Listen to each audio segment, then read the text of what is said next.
Elle n'est pas difficile à trouver, elle a une forte présence médiatique.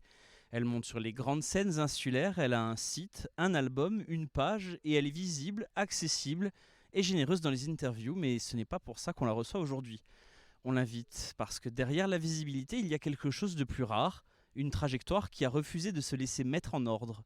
Chanteuse, formée à la polyphonie corse la plus exigeante, diplômée de l'ESJ après un master de littérature, journaliste et depuis le premier jour du confinement, agricultrice et éleveuse de chevaux. L'angle de cet entretien est simple. Diana Salicetti a dit elle-même que sa vie est un éternel rendez-vous manqué. On va prendre cette phrase pas comme une boutade, mais comme une clé. La question centrale n'est pas comment faites-vous tout ça, c'est qu'est-ce qu'on apprend sur soi-même quand les choses ne se passent jamais comme prévu. Diana Salicetti, bonjour. Bonjour et merci pour ce magnifique chapeau. Je pense que je n'en ai jamais eu de plus beau. Oh, ouais, on verra bien. Vous vous êtes formé à la polyphonie auprès des plus grands. Vous avez intégré 2 formations féminines avant de vous lancer en solo. Vous parlez de vos maîtres comme ceux qui vous ont insufflé des petites flammes de passion. Qu'est-ce qu'on apprend sur soi-même quand on apprend à chanter comme ça? Je ne parle pas de la technique, hein, mais vraiment de ce côté de la transmission. Oui, je chante comme...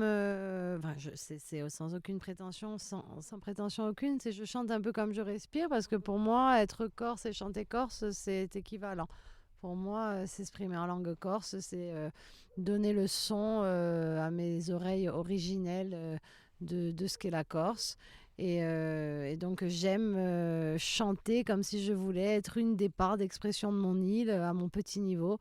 C'est me dire que si l'arbre, si le mur en pierre, si le chemin muletier, si la montagne pouvait chanter, peut-être qu'ils auraient un peu de ma voix. Voilà, donc j'aime beaucoup le silence, j'aime beaucoup la nature et je me dis que quand l'homme chante, il essaye d'être un peu le porte-voix, encore une fois, sans avoir une envie d'hégémonie sur la nature, mais plutôt avoir envie d'être le porte-voix du silence, la musique étant pour moi la plus belle interruption du silence qui soit.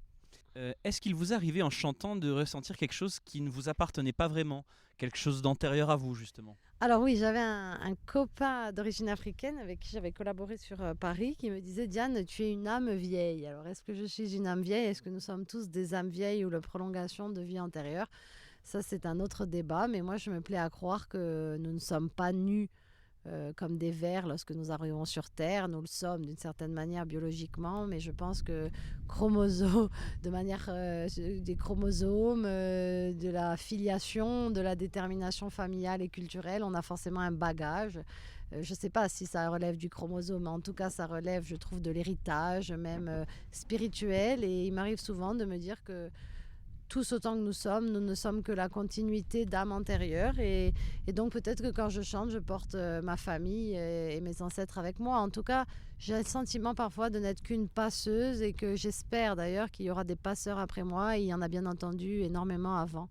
Donc j'ai une tendance à me prendre pour une feuille posée sur une rivière qui descend le cours de l'eau et qui subit un petit peu l'impétuosité des flots et qui des fois passe un peu sous l'eau, qui des fois reste sur la berge et puis continue.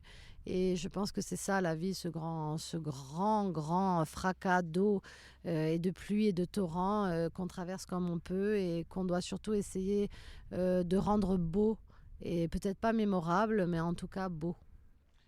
Euh, Vous avez fait un mémoire de master qui s'intitule Corse-Québec, la formation du sentiment national des peuples minoritaires à travers l'image ou à travers l'imaginaire, il me semble, c'est ça? Oui, oui, vous êtes bien Euh, renseigné. c'est un travail académique sur exactement ce que vous faites depuis, c'est-à-dire beaucoup de travail sur la langue, sur l'identité, la résistance culturelle. Vous avez écrit ça à 22 ans.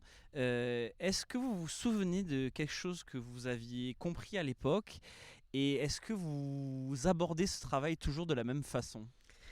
C'est un mémoire qui est posé sur mon armoire à Corté et que je me plais à regarder des fois de loin comme un petit peu avec un goût peut-être amer d'inachevé.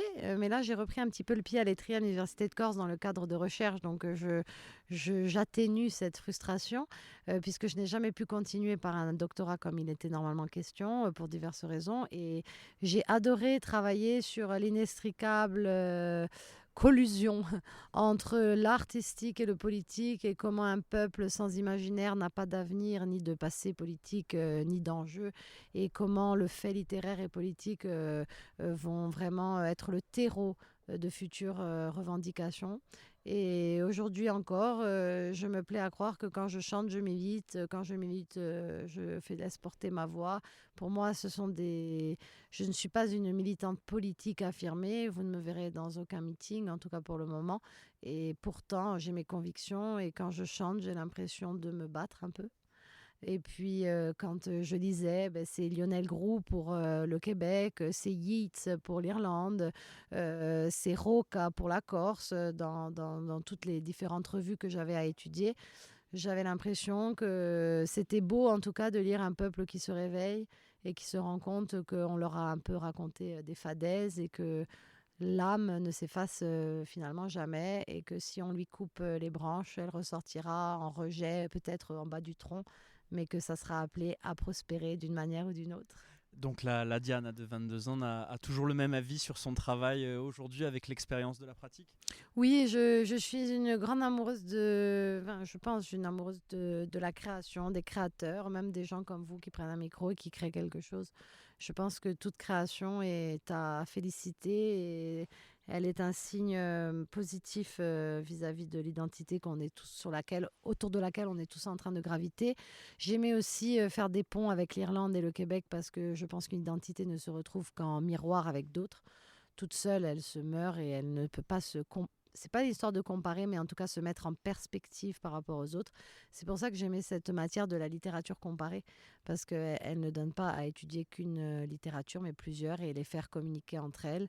Aujourd'hui, je regarde ce mémoire avec la nostalgie de mes 20 ans, parce que c'était peut-être les plus belles années de ma vie. Être en voyage avec mon père qui était encore vivant et mes bagages. J'allais de Séville à New York, comme aujourd'hui je vais de Ajaccio à Ponte Lecce. Mais c'est comme ça, c'est la vie, il y a des étapes, et j'ai adoré cette effervescence, intellectuelle que cela a dû provoquer en moi, cette envie de recherche, compulser comme ça des dizaines et des dizaines de revues, trouver la petite phrase, la remarquer, noter les bibliographies. Je trouve que c'est un très bel exercice intellectuel que de chercher, de questionner un peu les 3D des dissertes, définir, discuter et enfin dépasser pour avoir un avis un petit peu plus, peut-être pas formel, mais un petit peu plus pesé et sous-pesé sur un sujet. Le Québec et la Corse, ce sont deux cultures dans un état central. Qu'est-ce que le Québec vous a appris sur la Corse que vous ne pouviez pas voir depuis ici ? Justement avec cette perspective de la comparaison. Alors c'était deux échelles très différentes. Ce qui était très rigolo, c'est que j'étudiais la glorification de la défaite avec la Corse, puisque Ponteno c'est une grande défaite, mais nous l'avons glorifiée d'une certaine manière, puisque même les perdants chez nous sont des héros, et c'est totalement normal, puisque ça reste quand même le schisme marquant de notre histoire, et la fin forcément d'une ère d'indépendance. Et donc c'était intéressant de remarquer comment nous, Ponteno, ça a été changé en... Alors non, c'est une défaite, mais elle est victorieuse d'une certaine manière. En tout cas, elle est louée. Elle est encensée, voilà. Et le Québec, c'était la même chose avec les plaines d'Abraham, puisque c'est là qu'ils vont perdre leur indépendance, et qu'ils vont tout simplement passer sous le joug canadien. Et donc ça m'a plu de voir la différence de perspective, et aussi nous on a l'impression de lutter contre quelque chose d'énorme avec la France, mais le Québec c'est encore beaucoup plus énorme. Donc peut-être que ça m'a aussi remis un petit peu les idées en place. On est un petit peu énocentristes, nous autres Corses.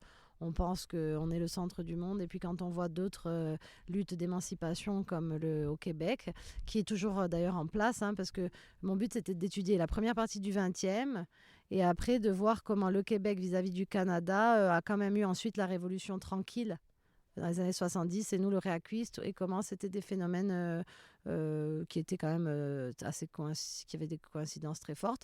Et ça m'a plu de mettre en perspective les plaines d'Abraham, Ponteno, voir aussi comment des fois la fin d'une nation peut être la naissance d'un rêve fou et immortel, comme pour nous depuis Panthéon, ou cette passion pour l'indépendance, ou du moins pour l'autonomie aujourd'hui. Pareil pour les Québécois qui n'ont de cesse de continuer à persister à être Québécois dans un État canadien et plus largement dans les États-Unis très, très hégémoniques. Cette façon de penser avant d'agir et parfois d'agir différemment de ce qu'on a pensé, on la retrouve dans votre premier album qui, je trouve, voyage beaucoup entre le doute et l'hésitation. Et il s'appelle Forte, qui veut dire peut-être pour les non-corsophones. Il est sorti en 2015, enregistré dans votre maison familiale en Castagniccia. Il traverse le chant corse, la tarentelle italienne, le fado portugais, la folk américaine et même un petit peu l'électro. Vous citez Anna Moura, Suad Massi, Lucilia Galeazzi comme modèle. Vous avez intitulé cet album Peut-être, et maintenant, 10 ans après, vous en préparez un autre. Alors qu'est-ce qu'on a trouvé dans ce Peut-être ? Eh bien, on a trouvé le sûrement, je crois, puisque comme adverbe, ça veut dire peut-être, vous l'avez dit, et ça veut aussi dire sûrement. Quand on dit forse ma perte d'agu à pog, ou peut-être, mais en même temps, on est déjà sûr qu'on partira d'une certaine manière. Donc, c'était un adverbe qui ouvrait la multitude des possibilités de la vie. Mais je pense que j'avais déjà en tête ma trajectoire de vie et que je n'ai fait que la signer avec ce départ au village auquel j'ai procédé le jour du Covid, quand Macron nous a demandé de nous enfermer. Moi, je me suis désincarcérée de ma propre vie. Mais c'était sûrement le peut-être. C'était plus un sûrement que peut-être. J'aime bien ces adverbes qui ont mille définitions. Et surtout, la langue corse a plein de mots à tiroir comme ça, où on y voit on y entend ce qu'on veut. C'est aussi notre côté impétueux. On a un mot, mais derrière se cachent différents sens. Et encore plus qu'en français, je trouve. Et donc, c'était peut-être le début de ma clé des chants, ce peut-être. C'était un peu, je pense, un carnet de fin d'adolescence pour dire, voilà, ça c'est moi, c'est ce que j'ai dans le cœur, c'est ce qui m'anime, c'est mes peurs, mes doutes et mes manques, avec notamment le décès de mon père quand j'avais 20 ans. Et maintenant, le prochain album sera peut-être moins dans l'interrogation, pardon, et ça sera plus un « Eh ben voilà, on le savait ». Décidément, transition toute trouvée. Force a été enregistré en autoproduction, vous aviez 27 ans. Le deuxième arrive après Les Chevaux, après beaucoup de déconvenus. Est-ce que ces 10 ans s'entendent dans le son qui est à venir ? Alors, je sais pas, est-ce que le son a vieilli comme moi ? Non, peut-être pas. Par contre, c'est un renouveau. Je le vois un peu comme un énorme ouvrage qu'on aurait mis 100 fois sur la table. J'ai perdu mon équipe précédente, j'ai perdu mon projet, j'ai un peu perdu le fil de ma voix, j'ai même perdu la voix entre-temps. Et puis avec cette histoire de chevaux, de chiens que j'ai à mes pieds, de nature, je me suis un peu retrouvée et est revenue l'envie de chanter plus que tout. Et donc je me suis relancée me réengouffrer dans cette voie musicale à laquelle j'ai tourné le dos, mais qui finalement ne fait partie de moi. Et j'ai trouvé une nouvelle équipe, et forcément qui dit nouvelle équipe dit nouveau son. Je pense que c'est un son d'une femme qui a vieilli, mais d'une vie qui a trouvé vraiment sa voie. Donc voilà, c'est paradoxal. J'ai vieilli, mais mon son, je pense qu'il est plus jeune, dans le sens où il est peut-être plus près de ce que je suis vraiment. Mon son, il est assez fidèle à ce que je suis, peut-être plus qu'avant où je me cherchais encore. Mature ? Et peut-être plus mature et plus organique. Et du coup, avec l'organique, avec ce violon de Raphaël, les percus de Nadia, la guitare d'Arnaud et la basse envoûtante de Sylvain, eh bien, je crois qu'on peut moins mentir. Je suis plus à nu puisque je suis dans quelque chose de moins produit. Je suis quelque chose de plus acoustique. Et donc, je dois être forcément, je crois, plus en accord avec moi-même. Et comment il va s'appeler cet album ? Alors, je ne l'ai jamais dit, mais comme c'est un podcast que j'apprécie et dont je salue l'arrivée dans le monde médiatique insulaire qui manque de médias et de pluralité d'opinion, je vais le dire. C'est une exclusivité. Ça s'appellera, je pense, mais je ne suis pas certaine, mais je pense Sotte Souda. Donc, je suis Tissé, qui est le titre d'une chanson de Lucia Santucci que je lui ai empruntée, dont elle a accepté la mise en musique par mes soins, que j'avais faite à l'université de Corté un jour d'hiver quand il pleuvait. Et donc, Sotte Souda di Rosso Rosso. Et donc, Tessuda pour dire je suis tissé de rouge, de noir, le noir du deuil, du jaune de la jeune femme amoureuse, du blanc de tous ces tabliers lavés, relavés sans cesse par les récoltes, par les mises bas des chèvres, par la vie et ses affres. Et donc c'est une chanson qui raconte toutes les couleurs de la vie de la femme. Cette façon de laisser les choses prendre le temps qu'elles prennent, elle se retrouve dans la façon dont votre aventure agricole aussi s'est construite sans préétabli, il me semble. Au premier jour du confinement, vous quittez Ajaccio, vous rejoignez votre famille ici, à Porto-Polo, et vous commencez à démaquiser des oliviers à l'abandon. Vous avez écrit et décrit ce moment. Nous avons pu désincarcérer cette propriété du maquis épais dans laquelle elle se trouvait. De cette décision naît l'orque, une oliveraie sur des vergers anciens, une écurie, un projet de vie.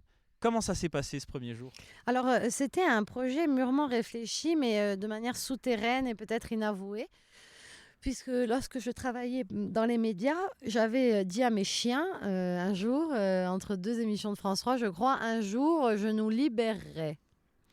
Et je me rappelle, je me suis dit, je vois pas pourquoi tu dis ça aux chiens, ils n'ont pas grand pouvoir de réponse. Et j'avais l'impression qu'ils m'avaient compris et que comme d'un pacte tacite entre nous, on s'était dit qu'un jour, la ville, ça serait terminé. Parce que j'ai toujours vécu à la ville. J'étais une campagnarde du dimanche avec mes parents, que ce soit Porto-Polo, Tasso, Saliged, où mon père était maire, et donc on y allait beaucoup. J'ai toujours eu une envie de clé des champs. J'ai toujours rêvé de ne pas être incarcérée, justement. La ville m'incarcère, je l'aime, mais à petite dose, et je déteste être enfermée. Je déteste être tenue à des horaires précises, genre de 8h à midi, alors que la lumière peut-être est la plus belle de la journée. J'ai un problème, je suis une énorme droguée de lumière. J'aime la lumière et j'aime aussi voir le temps passer. Et donc, c'est vrai que j'ai beaucoup souffert de l'enfermement dans mes précédents métiers. Alors, j'adorais pour ça les lives, la télé, les extérieurs, mais c'est bien rare. Et donc, jour du Covid, je suis partie parce que de toute façon, j'étais acculée à la dernière limite de ce que j'étais capable de vivre. Donc j'ai dit là, Macron me demande de m'enfermer, c'est impossible, donc je pars. Et je suis partie un peu comme en cavale, parce qu'après il a fallu nettoyer ces terrains, mais c'était interdit de bouger. Donc comme j'avais déjà fait mes études agricoles en préparation de mon plan d'évasion, et que j'avais été déjà diplômée aussi du guide équestre, j'avais déjà les clés pour m'en aller, mais il n'avait plus qu'à ouvrir la porte. Et donc, je suis partie, j'ai pris ma mère parce qu'elle était en ville et mes chiens. À l'époque, je n'en avais que 2. Et on est parti ici et mon frère m'a aidé. Ici, il y avait de la rate, ça, vous savez, la salse pareille qui avait enveloppé tous les arbres. Donc, il a fallu la couper, la tirer branche par branche pour défaire les arbres qui étaient recouverts. Donc en fait, il y avait des sortes de tunnels de maquis et on les a petit à petit mis à terre et brûlés. Et puis on se faisait attraper des fois par les gendarmes qui nous demandaient ce qu'on faisait. Et heureusement, j'avais un petit sésame de la Chambre d'agriculture qui disait en future installation, donc possibilité de travaux en plein air. Ça fait quoi de créer quelque chose comme ça en famille ? C'était en fait, je pense que c'est un petit peu, c'était le rêve de ma mère qui me disait toujours ah oui, un jour on fera de l'huile, de mon frère qui disait il faut faire quelque chose et tout. Et donc en fait on était tous d'accord sur le fait qu'il fallait faire quelque chose au village, et on a finalement fait quelque chose au village. Ça fait qu'on part de zéro, on part d'une page verte qui est le maquis, et on commence à y édifier des projets. Ça a commencé avec ce débroussaillage intensif, déjà nettoyer les poubelles, parce que ici, comme c'était une ancienne entrée du village, c'était devenu comme une décharge un peu sauvage. Donc ramasser les caddies, ramasser les boîtes de conserve de 1975. Et après, commencer avec un cheval et une selle, puis 2, puis 3, et maintenant il y en a à peu près 25. Et 8 chiens. Et il n'y a pas que ça. Hein. Il y a 8 chats aussi. Un terrain à l'abandon, est-ce qu'il y a quelque chose d'affectif dans le fait de le récupérer, le fait de rentrer dans une forme de création réparatrice ? Totalement. Moi, je suis pour la catharsis par l'action. Et donc, ce terrain a été pas abandonné parce qu'il y avait des agriculteurs dessus, mais il était abandonné à mes oreilles, à mes yeux, à mon cœur par les siens. Et donc, repartir sur un terrain qui a compté pour moi, ma famille et pour mon père aussi, qui n'est pas d'ici mais qui est de Castaniche et qui a été adopté par les gens d'ici, ben, c'était un terrain qui était très important à ses yeux aussi. Quand j'étais enfant, il m'amenait, il me montrait, il passait tracteur, il avait gardé des ânes sur ce terrain et ça a fait partie de mon hagiographie d'une certaine manière, tout ça, ce grand terrain vierge avec les oiseaux comme vous les entendez aujourd'hui, le calme, la mer. C'est un petit peu un cadre quand même idéal. C'est un cadre idyllique, mais bon, à l'idyllique, il faut rajouter aussi du pratique, du sens. Et donc, on a créé l'Orca, parce que l'Orca, c'est le nom d'un chien qui est mort lorsque j'ai fait ma première récolte. Il s'appelait l'Orca, il s'est fait tuer par une voiture devant mes yeux alors que je ramassais mes premières caisses d'olives. Et j'avais dit en pleurant, tout ce qu'il y aura ici s'appellera l'Orca. Et en même temps, l'orque a pour, vous savez, le monstre dans les contes, notamment vers le Nebbio, où il y a toujours l'orca qui t'a aussi creato di un brocio, chissà come lui odiano e tradizione, e Isapeva, pardon. Et en fait, c'est intéressant de voir que cet orque, je l'ai un petit peu ressuscité à ma manière pour montrer les savoir-faire anciens, parce que je rêve qu'ici un jour il y ait des constructions de murs, des ateliers autour des murs, des ateliers autour de l'attraction animale. Il y en a déjà un petit peu, des échanges avec des professionnels, des associations. En fait, je veux que le lieu soit un lieu de foisonnement culturel et patrimonial. L'Orca, aujourd'hui, c'est une oliveraie en production sur des vergers anciens. C'est aussi une écurie, des chevaux, des balades, qu'elles soient botaniques, œnologiques ou historiques, avec des spécialistes locaux rémunérés pour chaque sortie. Vous avez appelé ça un concept store agriculturel. La Corse du Sud, elle, perd chaque année des exploitants agricoles, les terres se spéculent, les jeunes peinent à s'installer. Comment vous avez construit ce modèle et est-ce que ce que vous avez fait là répond à quelque chose de politique ou du moins qui vous tenait à cœur? Alors, je vais vous dire que je l'ai fait de manière totalement spontanée et non réfléchie. Et sans aucune velléité politique. Et puis plus le temps passe et plus je vois comment la Corse avance, plus je me rends compte que c'était un acte peut-être militant, pas désespéré, mais militant et un peu maintenant énervé. Et maintenant, j'avoue que plus qu'avant, je comprends le problème foncier. Plus qu'avant, je comprends les villages qui veulent se développer autour du tourisme et non pas de l'agriculture, ou en tout cas qui n'intègrent pas que l'agriculture et le tourisme soient peut-être compatibles. Les jeunes qui n'arrivent pas à chercher à trouver de terre pendant 5, 6, 7 ans. À la fin, ils sont même plus jeunes et ils n'ont toujours pas trouvé de terre. J'ai vraiment maintenant, plus que jamais, j'ai à cœur ces problématiques. Et puis, c'est bête, hein, mais les murs qui s'effondrent, les chemins qui sont abîmés, les gens qui brûlent sans diriger, les gens qui spéculent, les gens qui vendent, les gens qui attendent que ça devienne constructible. Et qui donc en attendant préfèrent que ça meure plutôt que d'y mettre un jeune. Les gens qui ne croient plus en le potentiel de la terre aussi. Voilà. Après, je n'ai rien contre quelqu'un qui a un terrain de famille et veut un jour le lotir. Hein. Mais finalement, je crois que finalement, maintenant, on attend tous. Enfin, que j'ai l'impression que les PLU sont les futures bibles de cette population et qu'en attendant, on va peut-être tous disparaître. Alors que si on laisse la place à un jeune sur un terrain qui peut-être ne sera jamais constructible, on peut aussi laisser la place à un avenir, à une future famille qui s'installe, à un visage plus dynamique. Donc oui, je suis plus radicale peut-être qu'avant dans ma vision du foncier. Après, il faut le composer quand on est agriculteur. Je remercie les gens qui, des fois, me laissent un terrain pendant 6 mois parce qu'ils veulent que ce soit propre avec les chevaux. Je vis un peu comme une bergère aujourd'hui. Donc, je n'ai le sentiment de n'avoir rien en possession. Alors, pourtant, j'ai acheté des terres avec la SAFER, donc je suis propriétaire. Mais je suis que locataire, je suis que de passage. J'ai vraiment un gros détachement par rapport à ça. Je pense qu'il faut revenir un peu à cet aspect ancien de je viens, je cultive et puis les prochains feront. Parce que là, on dirait qu'on vit comme si après nous, il n'y avait plus rien et que de toute façon, ça importait peu.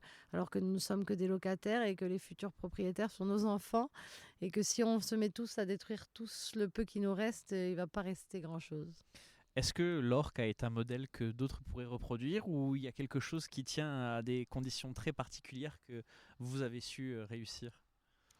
Je ne sais pas. Moi, je suis un modèle parmi tant d'autres. On est plein de jeunes aujourd'hui. Je pense aux Figues de Barbarie, de Gran Amour. Je pense à la jeune Noah Drama qui est là-haut vers Fort Chowle, qui fait des produits exceptionnels autour des aromates et des aromatiques, pardon, et des tisanes. Je pense aux jeunes d'ici, du Calisté, qui font de l'hébergement, mais aussi des jardins où on peut y manger. Je pense à plein de produits comme ça. Je n'aurais assez d'une émission pour les citer tous.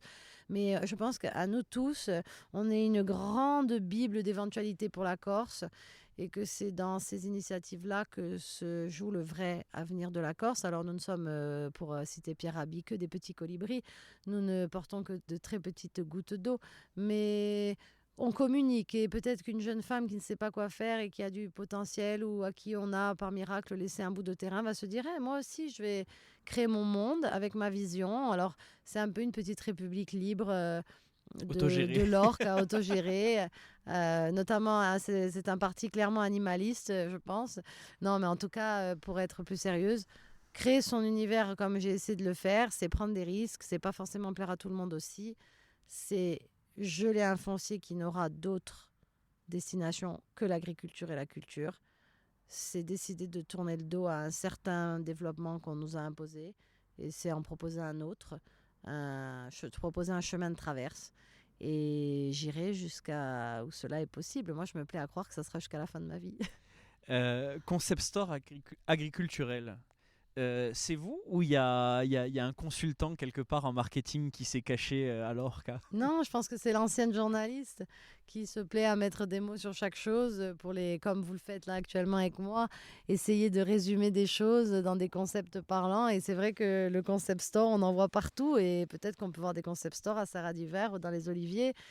C'est un endroit où on trouve différentes choses. Certains viennent parce qu'ils veulent faire du cheval, certains viennent parce qu'ils veulent caresser un chien, certains viennent parce qu'ils veulent apprendre à faire du miel et d'autres parce qu'ils veulent passer un moment autour d'un feu. Alors, vous voyez, on a différents produits. Vous avez été très rapide, hein. J'ai pas eu le temps de marquer le miel, hein. Entre l'élaboration de la trame et la concrétisation de ce projet apicole. Ce que vous avez construit à l'Orque, vous avez eu à le défendre, et pas seulement face aux difficultés administratives et économiques. L'Orque a été cambriolé 2 fois. Comment on continue après ça? Ah oui, c'était un coup dur. Très, très, très gros coup dur. Je peux vous dire que je crois que j'ai rarement pleuré autant. C'est un peu aussi être. Enfin, alors, il y a 2 lectures. Moi, j'ai des amis de mon village qui me disent mais non, c'est rien. Même mes chiens m'ont demandé de beaucoup relativiser. Non, j'ai des amis qui m'ont dit Diane, il y a des malfaisants partout, des malfrats partout. C'est pas grand-chose. C'est de la délinquance agricole. Bon. Et moi, avec ma nature, j'ai vu ça comme le fait d'être désavoué par les miens et de pas sentir énormément de solidarité aussi auprès des miens, plus vis-à-vis des réseaux où j'ai mis un peu comme une bouteille à la mer, un statut en disant ce qui s'était passé factuellement comme une journaliste. Et j'ai reçu, je sais pas, des milliers, des milliers, des milliers de messages et beaucoup de soutien, plus que par mes proches voisins presque.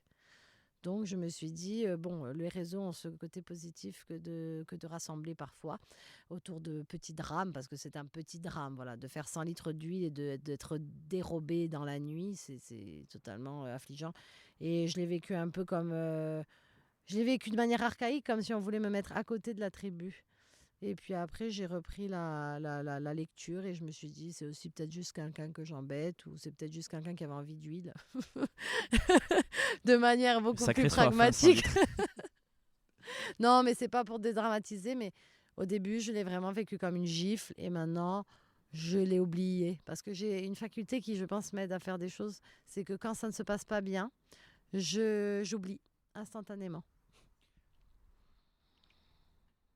Au-delà du matériel, quand on se fait prendre quelque chose qu'on a construit de ses mains, c'est pas seulement une perte d'objet. Qu'est-ce qui vous a touché? Je déteste le vol, le larcin, ça va toujours poser un problème. Je déteste, je n'ai jamais rien volé, je crois, à part quand j'étais enfant, une mini figurine dans un magasin et je pense que j'ai été châtiée par ma mère pendant pas mal de temps. J'aime pas le vol. Puis c'est tellement dur de faire de l'agriculture, on gagne tellement pas d'argent, clairement, pour être très factuel, que de voler la personne qui ne gagne déjà pas grand-chose, je trouve que c'est comme si je sortais le dernier... enfin, je sais pas, le dernier bout de tissu à un mendiant. Je veux dire, je trouve que c'est lamentable. Ça m'a mis par terre. Et puis après, comme j'ai une grosse rage en moi quand même, qui est, je pense, transgénérationnelle. Je pense qu'elle vient d'ancêtres sûrement, dont je n'ai pas encore identifié peut-être la source de la rage. Mais je me laisse pas trop abattre et je continue. Je trouve que si on vit en village, on a un peu cette fable de penser que le village, c'est le rêve, c'est le calme, c'est les chiens qui courent et les oiseaux qui chantent. Et en fait, le village, c'est aussi l'isolement social, les hivers très longs, le silence des soirées sans vie sociale, le on-off de la saison. Donc j'ai vu aussi, en fait, ça m'a mis face à la vie à laquelle j'avais aspiré. Et je me suis dit, tu as voulu la campagne, et ben maintenant tu l'assumes avec ses bonheurs et ses travers. Le travers étant qu'il y a aussi des gens désœuvrés par ici et que forcément, un soir, ils ont dû se dire que prendre mon huile pouvait être intéressant.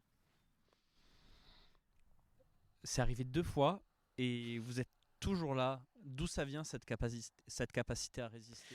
Je sais pas. Alors moi, je déteste la paranoïa. Donc je me dis, ne prends pas ça. Et un ami me l'a dit, un berger du coin, il m'a dit, ne le prends pas personnellement. Alors on repart dans les accords Toltec, ne rien prendre pour soi. Alors, mais bon, on m'a quand même pris mon huile et mon filet, parce que dernièrement, c'était les filets.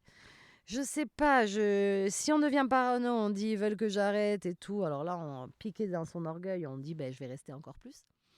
Et si on ne prend pas pour soi, on dit ben, fallait que je ferme un petit peu mieux mes terrains, fallait un peu arrêter de croire qu'on est encore en 1970 et que tout le monde se connaît, que tout le monde s'aime. Aujourd'hui, c'est des sociétés qui se délitent, qu'on le veuille ou non.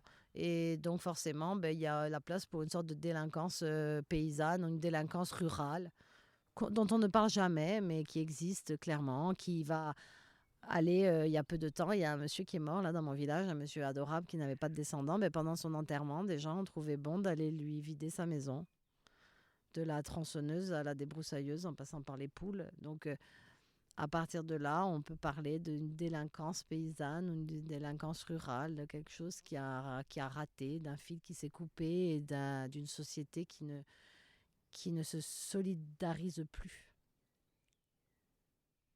Vous avez une alarme maintenant au moins? Alors j'ai mis des caméras, mais elles ne marchent plus déjà. Donc je pense que c'est mon destin de aussi de lâcher prise, de dire que quand je ferme mon écurie, il faut que j'accepte que peut-être il manquera quelque chose le lendemain.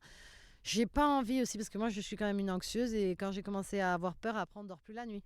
Après moi la nuit, je suis seule ici tous les soirs, il fait nuit tous les soirs, et après j'avais plus envie d'être là la nuit. Enfin, maintenant c'est que mes chevaux, je peux pas leur expliquer que l'hiver ils vont manger à 16h parce qu'après j'ai peur de rester seule dans le noir. Donc j'ai un peu pris mon courage à 8 mains et je me dis, ben, continue. Et ce n'est que cet accessoire et ce n'est qu'épisodique. Ce sont que des bouts de chemin tordus et le chemin reste quand même très beau. Avant de revenir à ce que tout ça vous coûte, je veux qu'on parle de vos collaborations musicales parce qu'elles dessinent une autre face de votre trajectoire. Vous avez une carrière musicale et artistique extrêmement riche et variée avec des scènes qui dépassaient largement les plusieurs milliers de personnes. Quand vous rentrez à Lorca aujourd'hui, comment on habite ces deux réalités entre celle de l'artiste connu et reconnu et celle de l'agricultrice? Est-ce qu'il n'y a pas une dimension absurde? Oui, souvent je dis que je dois être... je pense, pardon. Excusez-moi. Je pense que je suis un peu une schizophrène parce que j'ai un côté très... J'adore les gens et j'aime beaucoup parler pendant des heures et j'adore défendre ce qu'on fait, faire un clip, trouver mon équipe de musiciens, s'occuper des billets, de la tournée, de qu'est-ce qu'on va faire, de la prochaine chanson. Et d'être bien habillée, proprement, avec des beaux habits. Ça, c'est un peu accessoire ce que je raconte, mais c'est vrai, être coiffée, voilà. Et après, il y a un côté comme si on réouvrait la porte au cheval du centre équestre et qu'il pouvait repartir dans le maquis. Et après, repartir chez moi, cheveux lâchés, pas coiffée, pas maquillée, et m'occuper de mes bêtes. C'est deux vies, mais je suis très binaire depuis toujours. J'ai une dualité. J'adore New York et son fracas, et j'adore le tard et son silence. Donc, ça a toujours été ça. La ville qui ne dort pas contre Ouais. le coin qui dort tout le temps, peut-être. Ouais, j'adore. Ou du moins où tout J'adore. se passe la nuit. Ouais, voilà, j'aime les écarts, j'aime les grands écarts, alors que je suis pas souple du tout. Je suis assez souple cérébralement et humainement, mais je suis très raide dans mon corps. Et ben pourtant, j'aime le grand écart. J'aime être sur une scène le vendredi soir, même si maintenant c'est plus rarement, bien sûr, qu'avant, de fait. Mais j'aime le lendemain retrouver mes chevaux, parce qu'il y a une vérité avec les bêtes, qu'on le veuille ou non, qu'on aime les bêtes ou pas. Il y a une vérité, celle du temps, celle de la nécessité. Il faut être là au bon moment, il faut écouter, il faut pas parler trop. Et il n'y a pas de verbage, il y a que de l'acte et de la présence. Vous avez collaboré avec Aviletta pour l'opéra Ulysse sans terre. Oui. Ulysse, justement, c'est ce héros de l'errance et du retour impossible dans une île. Pour quelqu'un qui a planté des oliviers dans son village, ce titre sonne comme une contradiction pour vous ou pas?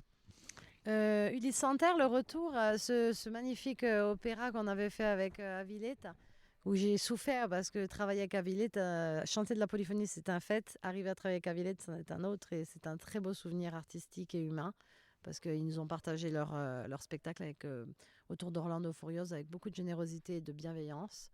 Je remercierai jamais assez ce groupe que j'apprécie aussi, puisqu'ils éveillent les consciences. Et ben, j'ai toujours aimé Ulysse. J'ai lu l'Iliade et l'Odyssée quand j'étais enfant ou adolescente. Et je m'y reconnais beaucoup dans ces pérégrinations de grec et de mythologie, parce que j'ai toujours eu une lecture très cosmogonique avec j'adore les mythologies, j'adorais la grecque et j'adore aussi l'égyptienne. Et quand j'étais enfant, j'avais l'impression que les vrais dieux sur terre étaient l'Olympe et Zeus et le reste. Donc je pense que ce que ça m'a appris, ces lectures hellénistiques un peu, c'est le chemin, la quête. J'ai toujours donc vu ma vie comme un conte dans lequel il y avait le problème, les adjuvants pour aider à régler le problème, l'épreuve, 1, 2, 3, 10, 15, ça dépend les héros. Je ne suis pas une héroïne, mais je suis l'Ulysse de ma vie, c'est-à-dire que sur ma barque, je mène la danse, et malgré les tempêtes et les sirènes très alléchantes, je continue ma route. Et peut-être que j'ai trouvé mon Ithaque avec l'orque. C'est l'endroit où peut-être je m'attendais depuis toujours. L'endroit où peux être vraiment moi, où on ne m'en veut pas d'être soit trop effrontée, soit trop libre, soit trop bavarde, soit trop présente, soit trop absente. Je peux être ce que je suis. Vous avez collaboré avec des très grands noms comme Bernard Lavilliers ou Thomas Dutronc. La Corse attire des artistes continentaux comme une source où se ressourcer. Est-ce que la Corse reçoit quelque chose en échange, ou est-ce qu'elle se laisse boire simplement? Je ne saurais pas comment vous dire. J'ai participé à ce projet Corso Mezzo Mezzo où j'ai eu la chance de chanter en duo avec Thomas Dutronc. Je me demande encore si c'est un projet qui a une portée uniquement communautaire et collective, ou si ça a un intérêt à titre personnel. Moi, j'y trouve mon compte, même si je sais que beaucoup de personnes décrient le projet. Ça ne plaît pas à tout le monde, en tout cas, et c'est comme ça. C'est le moins qu'on puisse dire. Moi, je le trouve concret, ce projet, déjà, parce qu'il prend des Corses, il les déplace sur des scènes où, il faut le dire, on n'irait pas forcément, nous, tout seuls. Je suis pour la beauté, donc quoi qu'il en soit, des milliers de choristes avec 150 chanteurs et des gens qui communient autour de nous, je trouve ça extraordinaire. Et donc, et chanter avec Thomas Dutronc, pour moi, c'était impossible de dire non, parce que pour moi, c'est un grand artiste et c'est aussi un grand ami. Donc, est-ce que ça répercute quelque chose vraiment sur ma vie professionnelle? Je ne pense pas. Est-ce que ça fait plaisir d'échanger avec des grands chanteurs et chanteuses, toujours, qu'ils soient français ou espagnols, gitans, marocains? Je n'en ai guère grand-chose à faire. Moi, ce que j'aime, c'est juste le moment d'échange. Et je n'en attends pas plus. Donc, du coup, ça ne suscite chez moi pas grande frustration si, en fait, après l'Accor Arena, je pars pas en tournée à Wembley et à Washington, en passant par Rio. Ce que je sais, c'est que déjà le moment, que ce soit avec Icare ou avec Dutronc, le moment a été partagé dans la sincérité et c'est ce qui me convient comme artiste. Dans tout ça, hein, les grandes scènes, les chevaux, les oliviers et bientôt un deuxième album, il y a une dimension qu'on n'a pas encore abordée directement. Vous avez fondé une entreprise agricole, constitué un élevage, produit de l'huile d'olive, géré une écurie et maintenant aussi des ruches, dans un secteur où les femmes, chefs d'exploitation, restent minoritaires. Vous avez fait ça à partir de presque rien dans un territoire rural et en parallèle, vous chantez, vous préparez un album. Est-ce que le fait d'être une femme change quelque chose à la façon dont tout est reçu ici par les institutions, par le secteur agricole et par les gens du coin? C'est une immense question. On aurait pu y consacrer un podcast entier avec des sous-questions à loisir. Mais si je dois répondre brièvement, pour moi, je me considère même comme dans le chant corse, pas du tout comme une femme qui doit défendre une jante féminine acculée et minorée. Et en même temps, je me rends compte quand même qu'il y a une différence entre un homme et une femme aujourd'hui encore en Corse, que ce soit dans le monde agricole où j'ai pas forcément toujours le droit de citer. Je pense pas que ce soit aussi facile que je ne le pensais en fait. Donc je me rends compte quand même aujourd'hui qu'être une femme, et moi surtout je pensais être sans prétention une femme qui dit toujours ce qu'elle pense, c'est pas forcément toujours encore très bien reçu. Ça m'a valu quelques déboires. Mais je ne changerai pas. Et justement, encore une fois, ça c'est aussi peut-être du transgénérationnel. Je pense que j'ai beaucoup de femmes dans ma famille qui se sont tues. Et il est hors de question que je fasse de même. Donc je parle. Est-ce que vous avez dû vous battre 2 fois plus? Peut-être pas 2 fois plus, mais déjà je ne Mais sors pas d'une plus. famille d'agriculteurs. Donc déjà, je suis une femme non héritière d'agriculteurs, non héritière d'agriculteurs. Donc je n'ai aucun bagage agricole, si ce n'est l'amour que mes parents ont pour leur terre et la connaissance très fine que ma mère et que mon père ont de la faune, de la flore et de la tradition. C'est des gens qui ne sont pas dans la revendication, mais leur militantisme à eux, c'est d'être corse en toute simplicité, avec beaucoup d'amour. Et donc, ils m'ont juste donné ça et les terrains, et le terrain de ma mère qui donc m'a été confié pour faire ce projet. Donc c'est déjà une grande chance. Donc je dis que je viens de rien, je viens quand même de ça, ce qui est aujourd'hui une chance absolue quand on voit combien on peine pour avoir un terrain. Mais je sais pas si j'ai dû me battre. Ça a été une. En fait, j'ai ce vrai problème et je le répète. Quand j'ai eu une difficulté, je ne m'en rappelle pas. Et donc, ça semble beaucoup plus simple a posteriori. Mais je sais que j'ai quand même bien ramé pour différentes choses, notamment l'installation agricole, pour être reconnue, pour être acceptée, pour être respectée, pour être aidée au quotidien. C'est pas toujours facile. Mais le côté optimiste fait que je brave un peu ces aléas sans trop de complexité. Est-ce qu'il y a des gens qui ne vous ont pas cru capable de tenir tout ça à la fois et qu'est-ce que ça vous a motivé à faire? Ça vous a fait douter? Vous avez voulu plus vous engager? Qu'est-ce qui s'est passé? Tous les jours, hein, il y a des gens qui disent oui, mais bon, tu comprends, tu fais beaucoup de choses, donc, n'est-ce pas? Tu fais beaucoup de choses, donc je sais pas si, voilà, on a du mal à me croire un peu comme si j'étais une sorte de mythomane de l'activité. Et bon, déjà, je sais m'entourer de gens, que ce soit des collègues, des stagiaires, des employés. Et j'ai une famille aussi qui m'aide. Et puis, je pense que la passion donne vraiment la force de faire beaucoup plus d'heures qu'à 35 heures. C'est comme ça. Et aujourd'hui, ben, moi, je n'ai jamais su choisir. Donc, en fait, je n'ai que le choix, qu'un seul choix, c'est de faire tout ce à quoi j'aspire. Donc, ça ressemble à un grand tourbillon. Ça peut faire peur à certaines personnes, mais je le fais très consciencieusement. Je ne veux pas aussi mettre les charrues avant les bœufs et je fais très attention à ne pas non plus me saturer pour faire un burn-out agricole. Mais j'ai appris les abeilles et puis j'ai eu la chance de finalement en acheter. J'ai appris les chevaux, j'ai eu la chance d'en acquérir. Et maintenant, le seul but que j'ai, c'est d'arriver à garder tout ce petit monde en santé, parce que c'est pas rien, que ce soit pour les abeilles, les chevaux, les chiens ou le reste. Et continuer. Mais oui, je pense que des fois, j'ai dû faire peur à vouloir trop étreindre. On m'a sûrement dit que j'allais me tromper. Mais finalement, la vie a montré que quand on veut, inexorablement et inéluctablement, on peut. Tout ce que vous avez construit, tout ce que vous portez, ça a un coût et ça interroge sur cette phrase que vous avez dit plusieurs fois, celle que votre vie serait un éternel rendez-vous manqué.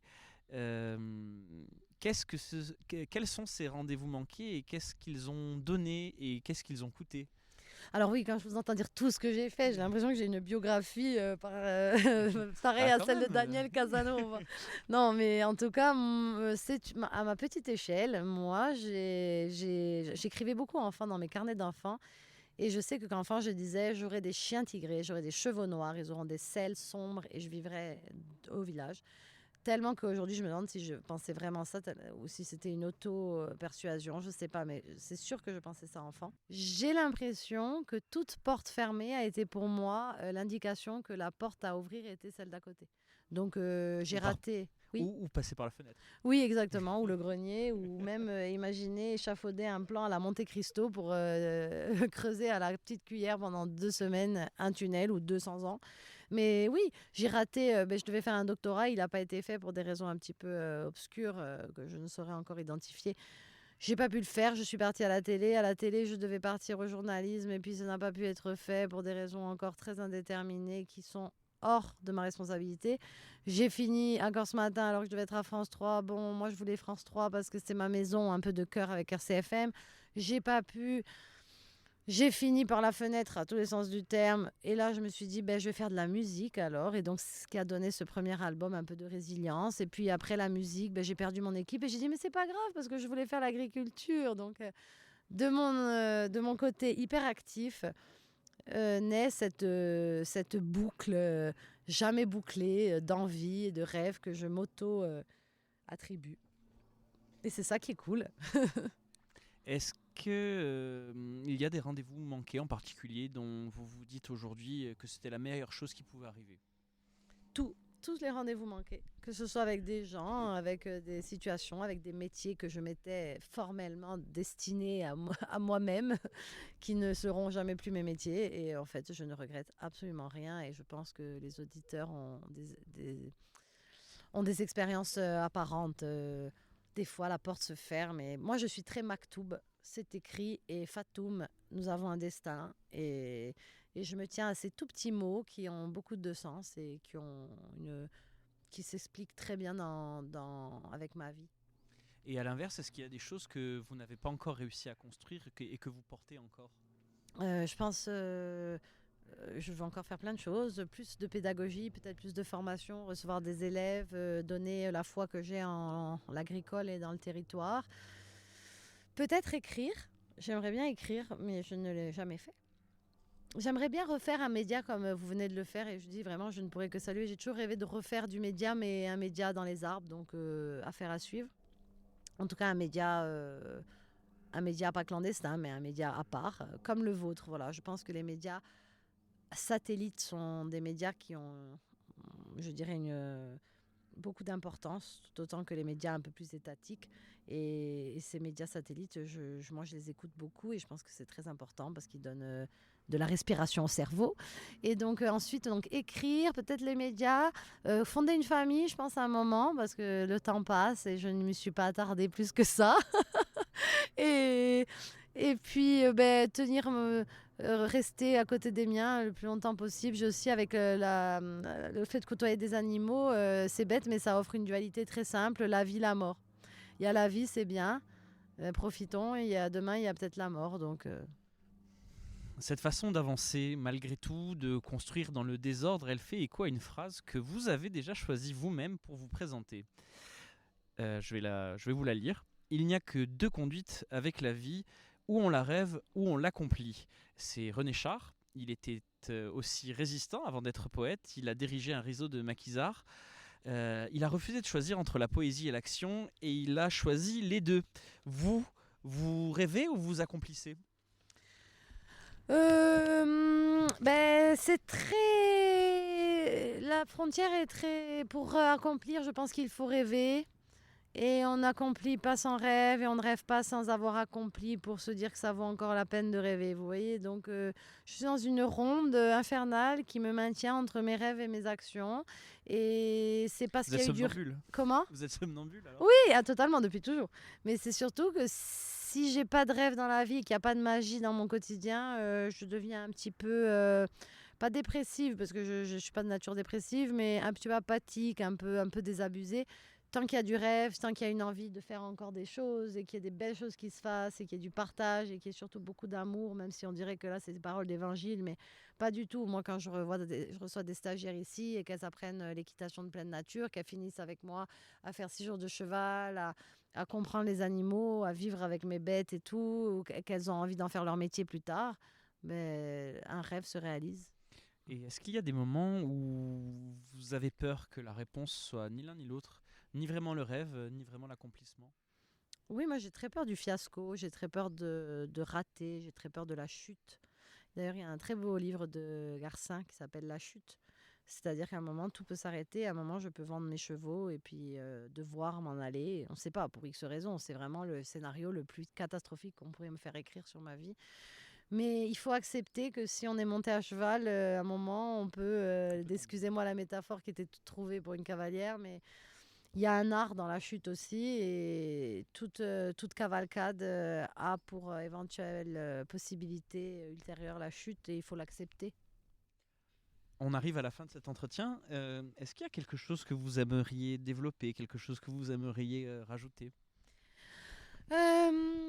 Non, je voudrais rajouter que j'ai beaucoup aimé ce moment avec vous parce que je pense que l'expression, la parole sauveront toujours tout, même les pays les plus en guerre, on peut le voir, ils se soignent et se sauvent par la parole et par la création, par l'art. Donc peut-être que c'est une position d'esthète ou d'idéaliste, mais je pense que l'intellectuel, le fait de recherche, le fait de créer, le fait de chercher sont très salvateurs.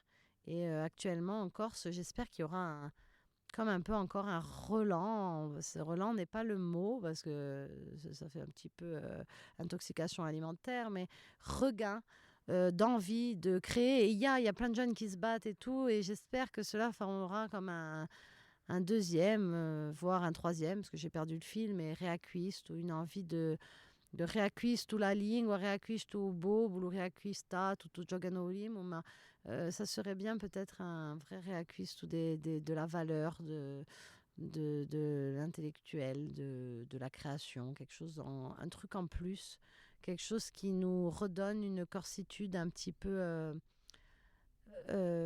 désinvolte et sans aucun fardeau, parce que j'ai l'impression que oui, on a acquis, réacquis énormément de choses, mais que des fois ça pèse sur nos épaules, alors que moi je ne voudrais que l'identité ne soit qu'un vecteur de création et d'avancée et de modernité. Donc Qu'est-ce qui amène de la lourdeur?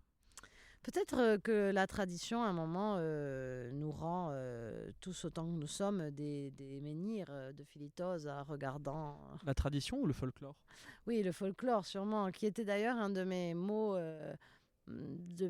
maudits et bannis de mon mémoire, parce que la tradition est une chose et le folklore est la mort de la tradition, puisqu'on veut la muséifier, on veut la museler aussi, la tradition, par le folklore, en rendant une carte en faisant d'un être, d'un état de fait, d'identité, une carte postale à regarder ou un musée à visiter.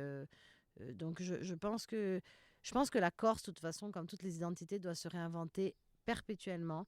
Et peut-être que là, on a arrivé au bout d'un cycle d'invention et qu'il va falloir encore une fois se réinventer, être capable de... Alors, je ne parle pas d'exil ni de retour, parce qu'on peut réinventer la Corse depuis New York, encore une fois. On peut réinventer la Corse de partout, même depuis sa tête seulement. Je pense quand même qu'elle a encore besoin de lumière et d'espoir et que là, on est arrivé à la fin d'un cycle. Donc, je sens quand même que si on veut quand même garder les jeunes dans le giron de l'identité, leur continuer à faire croire que cette Corse est une terre de potentiel et pas une terre uniquement destinée à s'exiler pour revenir uniquement pendant les vacances. Je pense qu'il va falloir remettre un peu de lumière, un peu de joie. Alors ce sont encore une fois peut-être que les paroles de Sainte Diane, et ça je me garderai bien de vouloir être prophète. Mais je pense, pour être beaucoup en contact avec les jeunes aujourd'hui, notamment dans les lycées, que pour eux la culture corse des fois s'arrête à 3 chansons. Et alors qu'il y a quand même d'autres choses, le mur de pierre qui nous entoure, c'est de la Corse. Le chien qui est à mes pieds, c'est la Corse. L'arbre au-dessus, c'est la Corse. Si on veut cueillir des olives, on peut. Mais si on a envie d'être designer et de faire des meubles, on peut aussi. Pour réinventer le tourisme, c'est pas que le tourisme. Il y a d'autres manières, il y a d'autres façons de créer. Donc là, je pense qu'on pourrait partir sur 3 heures de nouveaux podcasts, mais je pense que la Corse On a le temps, hein. est une terre de potentialité absolument fabuleuse et qu'il faut vraiment rappeler à chacun qu'il a le droit et la possibilité et la force, s'il en a envie, d'inventer sa propre corsitude. Et j'ai l'impression qu'aujourd'hui, on demande aux gens d'être soit corse, soit de refuser cette identité, de s'en aller, alors que je pense qu'il y a quand même d'autres choix. C'est comment dire. Le problème pour vous, c'est quoi? C'est une question d'identité figée? Oui, ben, peut-être que le fait qu'on politiquement on se soit assis dans un fauteuil plus confortable qu'avant, peut-être que du coup, vu qu'on est plus dans le confort, on peut avoir tendance à s'endormir. Parce qu'on se dit que démocratiquement, on est arrivé à un certain point. Tandis que le peuple, dans l'inconfort, a tendance à être un peuple qui est, qu'on le veuille ou non, un petit peu plus fort, un petit peu plus soudé. Ou alors je suis une grande romantique et je me trompe peut-être. Mais je pense que c'est pas parce que démocratiquement, on est arrivé à un stade où on peut clairement parler de corsitude, de nation, de peuple, même si on a encore des petits blocages avec Paris. Il ne faut pas pour autant oublier la substantifique moelle de la corsitude, les valeurs, la poésie, le chant, mais l'expression de ce que nous sommes, enfin un peu de création. Je pense qu'il faut faire attention à ce que la création ne soit pas qu'un drapeau que l'on fait virevolter. Il faut aussi faire réfléchir, faire avancer, voilà. Mais après, je trouve que énormément d'artistes encore se battent pour aller dans ce sens-là. Et j'ai plein de noms qui fusent dans ma tête. Mais je pense que ça doit encore avancer. Mais si vous aviez une recommandation d'artiste dont seul vous avez le secret, parce que justement vous suivez avec beaucoup d'attention les jeunes artistes en Corse, qui vous nommeriez? Oh, j'en ai beaucoup à vous donner. Je peux vous citer par exemple Felicia Vitti pour la littérature, que j'aime énormément, au même titre qu'une Sonia Moretti, dans 2 styles totalement différents. Nous n'aurons plus jamais de Diante Ramuro, qui est pourtant, on a des jeunes comme Antoine Parodin qui écrivent parfaitement bien et qui sont d'une poésie subtile à souhait. J'écoute beaucoup de musique, donc j'aime les nouveaux groupes, les petits groupes, ceux qui durent un été, ceux qui durent 10 ans, tout ce que je demande, c'est qu'il y ait de la création. Souvent, il y a de la reproduction et pas forcément de la création. Donc voilà, après, je pense à Laurent du groupe La Vinta, que j'aime aussi, qui écrit ses chansons, qui compose. Je pense à mes amis Dodie Duman, qui ont créé un Di Vol et Di Ganson, et qui sort, Di Bastion, et qui vient de sortir un album où il y a des reprises, mais il y a surtout de la création, et il y a du texte avec un peu de l'invective aussi, de la demande de prise de conscience. Donc voilà, je regarde un peu tout ce qui se fait. Et je suis contente de voir que le flow et le flux est là. Mais comme je suis une éternelle insatisfaite, je voudrais que ce soit encore plus gros comme flux et plus grand comme fleuve. Il sort quand ce deuxième album alors? Il sortira pour participer à ce mouvement auquel j'aspire de renaissance encore et toujours de ce que nous sommes, nous autres Corses. Il sortira le 8 décembre de cette année. Merci beaucoup, Diana Salicet. Vous avez le titre, vous avez la date. J'ai Pour, tout.